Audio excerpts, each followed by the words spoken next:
தேவனுடைய நாமம் மகிமைப்படுவதாக. இன்றைய தேவனுடைய வார்த்தைக்கான தலைப்பு, உங்கள் தரிசனம் நிறைவேறும். வசனம் ஆபக்கூக் 2வது அதிகாரம் 3வது வசனம். குறித்த காலத்துக்கு தரிசனம் இன்னும் வைக்கப்பட்டிருக்கிறது.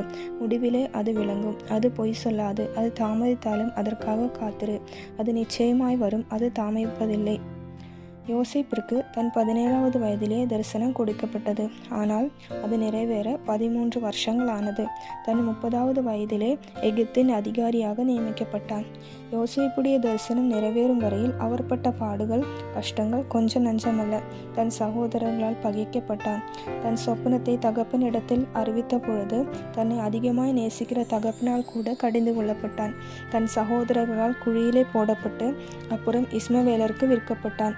இஸ்மவேலரிடமிருந்து அவன் எகிப்திற்கு அடிமையாக விற்கப்பட்டான். அங்கு போத்திபரின் மனைவியால் எந்த தவறும் செய்யாமலேயே யோசேப்பு சிறையில் அடைக்கப்பட்டான்.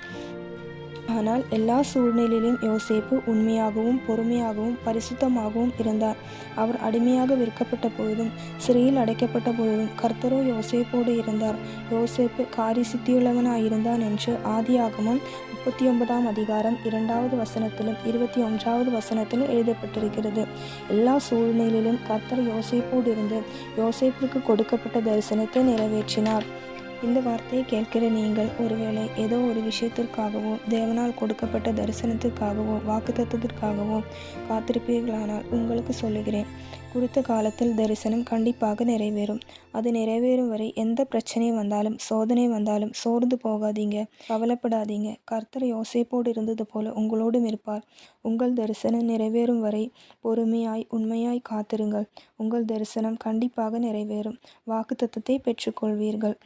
இந்த வார்த்தைகளால் தேவன் உங்களை ஆசீர்வதிப்பாராக. ஆமேன். இந்த யூடியூப் சேனல் வழியாக வரும் தேவ வார்த்தைகள் உங்களுக்கு பிரயோஜனமாக இருக்குது, ஆசீர்வாதமாக இருக்குது, ஆறுதலாக இருக்குது, பலனாக இருக்குது என்று நீங்கள் நினைத்தால் அதை கமெண்ட் செய்யுங்கள். மேலும் வரும் நாட்களில் போடப்படும் தேவ வார்த்தைகள் உங்களுக்கு நோட்டிஃபிகேஷனாக வருவதற்கு சேனல் சப்ஸ்கிரைப் செய்து பெல் பட்டனை கிளிக் செய்யுங்கள். நன்றி. தேவனுக்கே மகிமை. ஆமேன்.